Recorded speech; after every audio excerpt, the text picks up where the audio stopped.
Good morning student.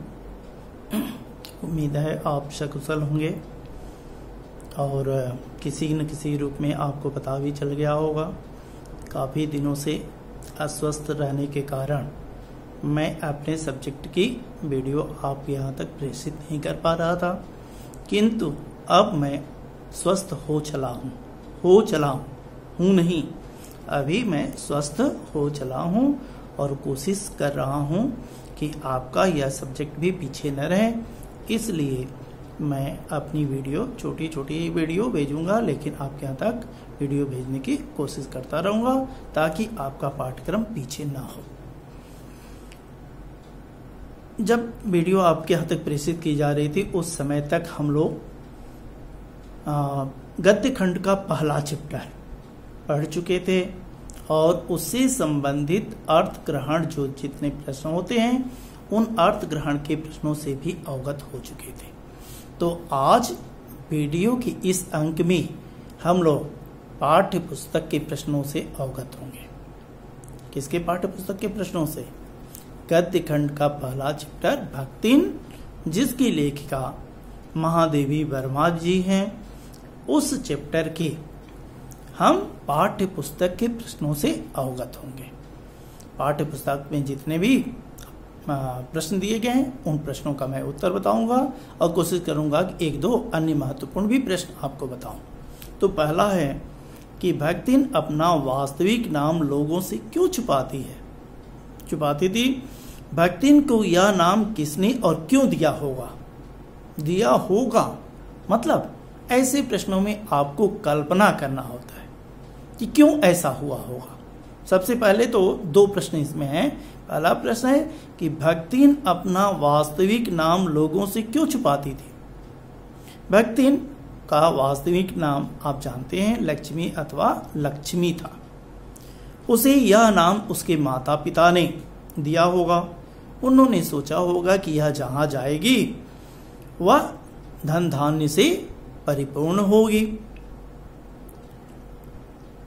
धन की वर्षा होती रहेगी, परंतु वह इसके ठीक विपरीत, इसके जीवन में धन का बिल्कुल अभाव रहा। ससुराल वालों ने उसको दाने दाने के लिए मोहताज कर दिया। उसकी ऐसी हालत कर दी कि बिल्कुल वह निर्धन हो गई। इसलिए वह अपना वास्तविक नाम लोगों से छुपाने लगी। अपना वास्तविक नाम किसी को बताती नहीं थी। क्यों? क्योंकि हम लक्ष्मी अपने आप को कहें और लक्ष्मी का अंश भी मेरे पास ना हो तो यह तो लक्ष्मी नाम का क्या है? व्यंग है। इसलिए वह नाम क्या करती थी? दूसरे लोगों से छुपाती रहती थी, किसी के सामने व्यक्त नहीं करती थी। आपका सीधे उत्तर होगा कि धन की कमी होने के कारण उसके जीवन में पर्याप्त धन नहीं था, इसलिए वह अपना वास्तविक नाम लक्ष्मी लोगों से बताना नहीं चाहती थी। अगला प्रश्न बहुत महत्वपूर्ण है कि दो कन्या रत्न पैदा करने पर भी भक्तिन पुत्र महिमा में अंधी अपनी जिठानियों द्वारा घृणा व उपेक्षा का शिकार बनी। ऐसी घटनाओं से ही अक्सर यह धारणा चलती है कि स्त्री ही स्त्री की दुश्मन होती है। क्या आप भी इससे सहमत हैं? यह प्रश्न पूछा जा रहा है पाठ्य पुस्तक में जो दिया गया है प्रश्न। तो सबसे पहले तो इन्होंने दो लिखा और भक्ति ने दो नहीं बल्कि तीन पुत्रियों को पैदा किया था। तो 3 कन्या रत्न पैदा करने पर भी भक्ति पुत्र महिमा में अंधी अपनी जिठानियों द्वारा उपेक्षा व घृणा का शिकार बनी, क्योंकि उन्होंने केवल पुत्र ही पैदा किए थे। भक्तिन की सास भी 3 पुत्रों की जननी थी, इसलिए उसने भी भक्तिन की उपेक्षा की। ध्यान देने योग्य बात क्या है इस प्रश्न में कि ये जो भी उपेक्षाएं प्राप्त होती हैं किसी पुरुष वर्ग से नहीं बल्कि स्त्री वर्ग से ही स्त्री की क्या उपेक्षा की जाती है, क्योंकि उसकी सास भी स्त्री थी और उसकी जिठानियां भी क्या थी? स्त्री थी। पति ने स्नेह में किसी प्रकार की कोई कमी नहीं की। ऐसी घटनाओं को देख करके अब तो कोई भी पाठक यह कह देगा कि क्या स्त्री ही स्त्री की दुश्मन होती है। यही इन्होंने पूछा भी है कि क्या स्त्री ही स्त्री की दुश्मन है, आप भी इससे सहमत हैं? तो बिल्कुल सहमत है, क्योंकि यह एक स्त्री का अपमान स्त्रियों के द्वारा ही किया जा रहा है। वास्तव में स्त्रियां स्वयं को पुरुषों से हीन मानती हैं और वे अपने स्वयं ही क्या करती हैं, लड़के और लड़कियों में भेद करती हैं। कोई भी औरत यदि तटस्थ हो जाए कि मैं कन्या भ्रूण हत्या के लिए तत्पर नहीं हूं, तो किसी पुरुष के पास ऐसी हस्ती नहीं है जो उसको इस कार्य के लिए प्रेरित कर दे। तो इन सब कथनों के आधार पर अब हम ये कह सकते हैं कि निश्चित रूप से स्त्रियां ही स्त्रियों की क्या होती हैं, दुश्मन होती हैं। हम भी इस कथन से सहमत हैं। अगला प्रश्न कि भक्तिन की बेटी पर पंचायत द्वारा जबरन पति थोपा जाना एक दुर्घटना भर नहीं, बल्कि विवाह के संदर्भ में स्त्री के मानवाधिकार, विवाह करें या न करें अथवा किससे करें, इसकी स्वतंत्रता को कुचलते रहने की सदियों से चली आ रही सामाजिक परंपरा का प्रतीक है।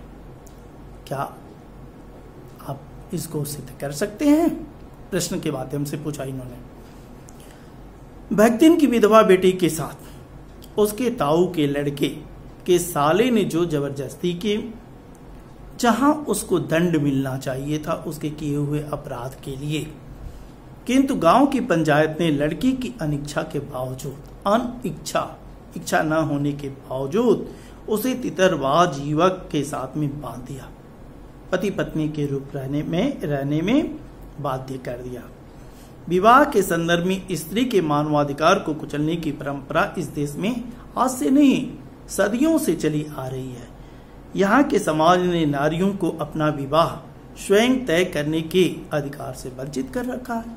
कभी एक समय ऐसा था जब लड़कियां अपने वर का चयन करने के लिए स्वयं स्वतंत्र होती थी, अपने वरों का चयन करती थी, लेकिन आज लड़कियों को हम लोगों ने क्या किया है, गुलाम बना दिया है।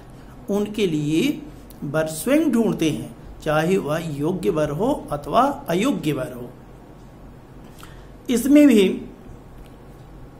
विडंबना यह है कि माता पिता जिस भी प्रकार के वर को खोज देते हैं, उनके साथ में उन बेटियों को जीवन भर अपना दायित्व निभाना पड़ता है और इसका विरोध आज लड़कियां भी नहीं कर पा रही हैं। तो पंचायत द्वारा उसके स्वर को क्या किया जा रहा है, दबा दिया जा रहा है। तो इसमें इन्होंने कहा कि क्या ऐसी परंपरा सदियों से जो चली आ रही है, क्या पंचायत का यह कार्य उचित है? नहीं, पंचायत द्वारा किया गया कार्य कदापि उचित नहीं है। लेकिन इसका विरोध कौन करेगा? किसी न किसी लड़की को इसका विरोध करना चाहिए, लेकिन ऐसा हो नहीं रहा है। अगला प्रश्न है कि भक्तिन अच्छी है यह कहना कठिन होगा, क्योंकि उसमें दुर्गुणों का अभाव नहीं। लेखिका ने ऐसा क्यों कहा होगा? क्योंकि भक्तिन भी एक नारी है, जहां और कोई भी स्त्री हो या पुरुष, मेरी मान्यता है बेटा, इस चैप्टर से थोड़ा सा अलग हट करके मैं आपको समझाऊं कि कोई भी स्त्री पुरुष हो, कोई भी प्राणी हो, तो उसके अंदर कुछ कमी और कुछ अच्छे गुण भी, यानी कुछ गुण और अवगुण दोनों होते हैं। रामचरितमानस में भी कहा गया है कि गुण और अवगुण को मिलाकर के ही इस संसार का निर्माण किया गया है। लेकिन भरत ने क्या किया था? भरत हंस रविवंश तड़ागा, जन्म किन्न गुण दोष विभागा। लेकिन भरत रूपी हंस ने इसमें जन्म लेकर के गुण को, जैसे दूध पानी मिला करके हंस के सामने रख देते हो, तो हंस क्या करता है? केवल दूध को पी जाता है, पानी को छोड़ देता है। वैसे ही आपका और हमारा दायित्व है कि केवल गुण को हम ग्रहण करें, अपने अवगुण को क्या करें? छोड़ दें। किसी भी व्यक्ति से आपको गुण मिलता है तो उसका ग्रहण कीजिए, और अवगुण यदि मिलता है तो उसको आप वहीं एक कान से सुनिए, दूसरे कान से क्या कीजिए, निकाल दीजिए। तो कहा कि इन्होंने कि भक्ति अच्छी है, यह करना कठिन होगा क्योंकि उसमें दुर्गुणों का अभाव नहीं है। मतलब दुर्गुण भी हैं। क्या दुर्गुण है? आइए देखें। भक्ति में अनेक गुणों के बावजूद लेखिका ने उसके कुछ दुर्गुणों को भी क्या किया है, देखा है। अतः भक्ति को अच्छा कहने में कठिनाई का अनुभव करती हैं। अच्छा तो हम उसको कहेंगे जिसमें केवल अच्छाई ही अच्छाई हो। क्या है उसमें अवगुण? पहला अवगुण यह है कि वह इधर उधर पड़े हुए पैसे को भंडार घर की मटकी में रख देती है, और जब उससे इस कार्य की ओर इशारा किया जाता है तो वह उसे चोरी न मान करके तर्क शिरोमणि समान शास्त्रार्थ के लिए चुनौती दे बैठती है कि मैंने तो इस पैसे को संभाल करके रखा है, ये कोई चोरी थोड़े ही है। दूसरा क्या है, वह अपने स्वामिनी के क्रोध से बचने के लिए बात को इधर उधर करके बताने को झूठ नहीं मानती। अपनी स्वामिनी को प्रसन्न करने के लिए चाहे वह झूठ बोले सत्य बोले, उसको वह गलत नहीं मानती है। तीसरा क्या, कि वह शास्त्रीय बातों की व्याख्या अपनी इच्छा अनुसार कर लेती है। लेखिका को यह भी उसका क्या दुर्गुण लगा कि शास्त्र में कही गई बातों को हम अपने अनुसार ढाल लें। अगला, वह दूसरों को अपने मन के अनुसार ढाल लेती है लेकिन स्वयं दूसरों के अनुसार ढलने की कोशिश नहीं करती है। तो ये तमाम अवगुण हैं। इन अवगुणों के बावजूद केवल भक्ति को अच्छी कहना लेखिका ने कहा कि यह क्या असंभव है क्योंकि उसमें भी दुर्गुण हैं।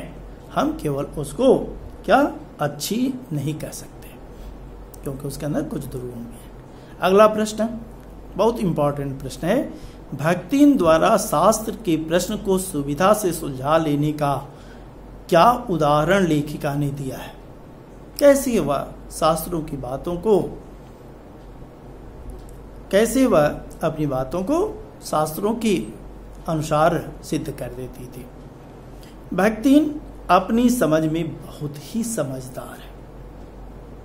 वह हर एक बात का अपना अर्थ निकाल लेती है, फिर उस पर दृढ़ता से टिकी रहती है। ऐसा भी नहीं है कि जो अर्थ निकाल ली उस अर्थ से वह विचलित हो जाए।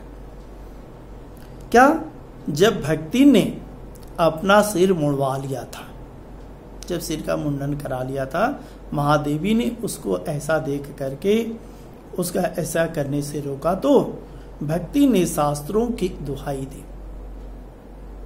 यह मैंने थोड़े किया है, यह तो बात शास्त्रों में भी लिखी गई है। क्या उसने कहा? प्रमाण देते हुए उसने कहा कि शास्त्रों में लिखा गया है कि तीरथ कहे मुंडाए से थे। इस युक्ति का तो उसने अपनी, किसी भी शास्त्र में नहीं लिखा गया था, उसने अपने अनुसार इसको क्या किया था, बनाया था। तो इसलिए यह अपने अनुसार हर एक बात को व्यक्त करती थी। और इस पाठ का अंतिम प्रश्न है कि भक्ति के आ जाने से महादेवी अधिक देहाती कैसे हो गई। अंतिम प्रश्न कि भक्ति के आ जाने से महादेवी अधिक देहाती कैसे हो गई। बहुत ही अच्छा प्रश्न है और बहुत आसान इसका उत्तर है। क्यों? कि भक्ति के आ जाने से महादेवी का खाना और पहनना देहाती ढर्रे पर हो गया। भक्ति जो कुछ बनाना जानती थी महादेवी को वैसा ही भोजन करना पड़ता था, क्योंकि वह जैसा बनाती थी वैसा ही खा करके ये संतुष्ट रह जाती थी। जब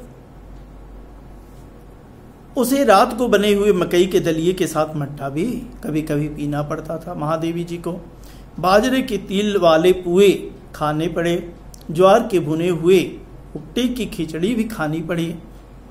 अर्थात जो भक्तिन को पसंद था वही चीजें बनाती थी और उसी के अनुसार महादेवी भी इच्छा न होने पर भरपेट भोजन न करने के बजाय थोड़ा ही करें, जितना ही हो सके उतना भोजन करके वह अपनी यूनिवर्सिटी चली जाती थी, पढ़ाने चली जाती थी। तो उसके अनुसार भक्तिन भी महादेवी वर्मा भी क्या भक्तिन के आधार पर ही ठहर गई थी। तो इसलिए क्या देहाती हो गई। देहाती क्यों हो गई? प्रश्न यह उठता है कि देहाती क्यों हुई। तो भक्तिन देहात से आई हुई थी और भक्तिन को देहाती भोजन ज्यादा प्रिय थे। वही भोजन वह बनाती थी, उसी भोजन को न चाहते हुए भी महादेवी वर्मा को क्या करना पड़ता था, खाना पड़ता था, जिसके कारण यह महादेवी वर्मा क्या हो गई, उसके अनुसार ढल गई, अर्थात देहाती बन गई। तो यह है बच्चों आपके पाठ्य पुस्तक के प्रश्नोत्तर, गद्य खंड का पहला चैप्टर। क्योंकि काव्य खंड में तो आप कई चैप्टर पढ़ लिए हैं, गद्य खंड में केवल एक चैप्टर आप पढ़े हैं। इसी पर आधारित कुछ अन्य महत्वपूर्ण प्रश्न भी बनते हैं। जैसे इस पाठ से सबसे महत्वपूर्ण अन्य महत्वपूर्ण प्रश्न बनता है क्या कि इस पाठ के आधार पर पंचायत के व्यवहार पर टिप्पणी कीजिए। तो इस प्रश्न का तो उत्तर आप कई बार सुन चुके हैं। क्या पंचायत का व्यवहार, इस पाठ में वर्णित पंचायत गूंगी कभी कभी दे देता है कि टिप्पणी कीजिए पंचायत, ग्राम पंचायत, और आगे लिख देगा भक्ति नामक पाठ के आधार पर। तो आप सीधे लिखेंगे कि इस पाठ में वर्णित पंचायत गूंगी, लाचार और न्याय देने में अयोग्य है। पंचायत के सदस्यों के पास न तो न्याय करने की दृष्टि है, न इच्छा है, न शक्ति है। वे सब गोबर गणेश हैं, अर्थात उनको गोबर गणेश माना जाए तो अतिशयोक्ति नहीं होगी। उनका न्याय का मजाक, न्याय देने में वह सक्षम नहीं है। वे अत्याचारी और अत्याचारग्रस्त दोनों को एक समान मानकर क्या अत्याचार को लिपापोती कर देते हैं। उनका न्याय ऐसा है जैसे वह न्याय का क्या अपमान हो। दोनों को एक साथ एक कोठरी से निकलते हुए देख करके भी इनके अंदर सत्य को जानने की इच्छा नहीं हुई, न चाहते हुए भी लड़की की अनिच्छा के बावजूद पति पत्नी के रूप में रहने के लिए बाध्य कर देना, या क्या न्याय का मजाक।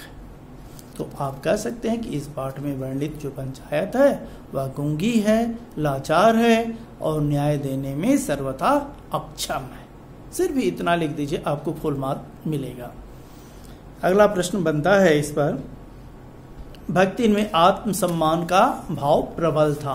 आप जानते ही हैं, स्वाभिमानी थी, वह कभी किसी के कहने पर नहीं बल्कि अपने अनुसार चलती थी और हर एक कार्यों को अपने अनुसार सिद्ध कर देती थी। अन्य महत्वपूर्ण का यह जो मैं प्रश्न पढ़ने जा रहा हूं अति महत्वपूर्ण है कि भक्तिन और महादेवी के नामों में क्या विरोधाभास है। कई बार आपसे प्रश्न पूछा गया है, फाइनल एग्जाम में भी ये आया है क्या कि भक्तिन और महादेवी के नामों में क्या विरोधाभास है, विरोध का आभास। भक्तिन का असली नाम लक्ष्मी था, परंतु वह वास्तव में बहुत गरीब थी। वैसे ही महादेवी का नाम भी क्या, जिस महादेवी का अर्थ क्या होता है, महिमावान देवी, महिमा की देवी। लेकिन महादेवी ने माना कि मैं महादेवी नहीं हूं, मैं तो एक साधारण स्त्री हूं। तो एक साधारण स्त्री को महादेवी कहना ये विरोधाभास है।